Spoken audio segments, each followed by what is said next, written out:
ये कहानी दर्द भरी लव स्टोरी राजू और पिंकी का है। पिंकी उड़ीसा की कटक शहर में रहता था और राजू संभलपुर की एक छोटा सा गांव में रहता था।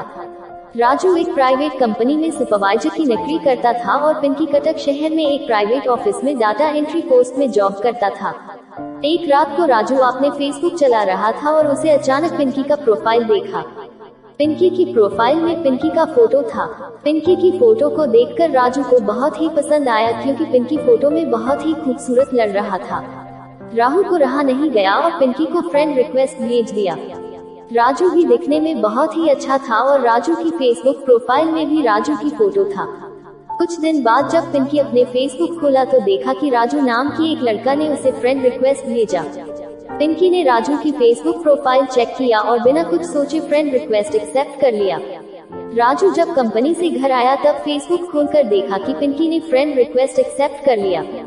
राजू मन ही मन में बहुत ही खुश हुआ और चैट बॉक्स में जाकर पिंकी ही लिखकर भेजा। पिंकी ने देखा कि राजू नाम का लड़का का एक ही लिखकर मैसेज आया। वह इग्नोर कर दिया, कोई रिप्लाई नहीं दिया। राजू देखा कि पिंकी का कोई भी रिप्लाई नहीं आया। राजू ने फिर से चैट किया और लिखा कि मेरा नाम राजू है और मैं तुमसे दोस्ती करना चाहता हूँ। अगर आपको मेरी दोस्ती मंजूर है तो प्लीज रिप्लाई करना। पिंकी ने राजू की मैसेज देखकर रिप्लाई किया और कहा हाँ तुम्हारी दोस्ती मंजूर है। तब उस दिन रात को उन दोनों में मैसेज के माध्यम से आपने परिचय दिया और बहुत सारे बातें हुई। अब उन दोनों एक दूसरे को बीच बीच में मैसेज करने लगा। ऐसा ही कुछ महीना बीत गया। अब वह दोनों एक अच्छा दोस्त बन गया थे। वह दोनों आपने फोन नंबर शेयर की और फोन में बातें होने लगी। धीरे धीरे उन दोनों की दोस्ती पहले से भी गहरा हो गया। अब वह दोनों दिन रात हर वक्त बातें करते थे।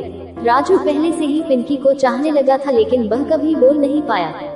राजू को डर लगता था कि अगर प्यार का इजहार करने से पिंकी नाराज हो जाए तो जो भी दोस्ती है वह भी टूट जाएगा, इसलिए राजी ने पिंकी को कभी उसकी दिल की बात नहीं बताया। अब उन दोनों की दोस्ती को पूरे 1 साल हो गया था। जाकर उसका पीछा पिंकी राजू को देखकर हैरान हो गया और हंसते हुए कहा राजू तुम यहाँ। राजू ने कहा मुझे पहले से ही शक हो गया था कि तुम मुझे छोड़कर दूसरे के साथ चक्कर चल रहा है। पिंकी ने कहा क्या तुम पागल हो गए हो?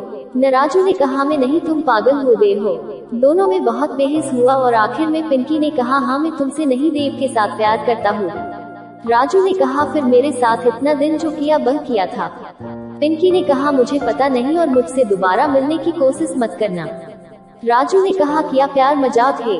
मुझे बर्बाद करके अब भूल जाने की बातें कर रही हो। पिंकी बहुत ही गुस्से से कहा तुम्हारी औकात किया है? एक छोटा सा 15,000 नौकरी करते हो और देव बहुत ही आमिर घर का लड़का है और मैं उसी के साथ ही रहूंगा। ये मेरी आखिरी फैसला है, अब तुम जा सकते हो। ये कहकर पिंकी वहाँ से चला गया। राजू वहाँ बैठकर बहुत रोया और मायूस होकर वहाँ से वापस अपने घर लौट आए। राजू पूरा दिन उदास रहता था। कंपनी जाना भी छोड़ दिया था। वह पूरा दिन पिंकी की ख्यालों में रहता था लेकिन धीरे धीरे राजू पिंकी की दर्द भरी प्यार की गम से बाहर आने लगी थी। वह कहते हैं ना वक्त सब कुछ बदल देता है। राजू के साथ भी ऐसा ही हुआ। राजू अब पहले जैसा काम करने लगा। एक दिन अचानक रात को पिंकी का फोन आया। राजू ने पिंकी का फोन देखकर चौंक गया और फोन उठाया।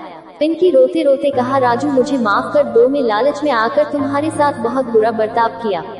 प्लीज राजू मुझे माफ कर दो, मुझे अपने गलतियों का एहसास हो गया है मैं और अब दोबारा तुम्हारे साथ ऐसा नहीं करूँगा। प्लीज राजू मुझे माफ कर दो। राजू ने कहा मैं अब पुराने बातें सब कुछ भूल चुका हूँ मगर मैं पहले तुमसे बहुत प्यार करता था, अब भी करता हूँ और हमेशा करता रहूँगा। लेकिन अब मैं तुम्हें अपने जिंदगी में दोबारा नहीं ला सकता। लेकिन पिंकी तुम्हें एक बात कहता हूँ, कभी भी तुम पर कोई मुसीबत आए तो मुझे याद करना, मैं एक अच्छे दोस्त के रूप से तुम्हारी सहायता करूँगा। और एक बात, प्यार कोई मजाक नहीं है। मैं तुम्हें अपने जी जान से प्यार करता था लेकिन तुमने मेरा प्यार का मजाक उड़ाया। ये कहते हुए राहु फोन काट दिया।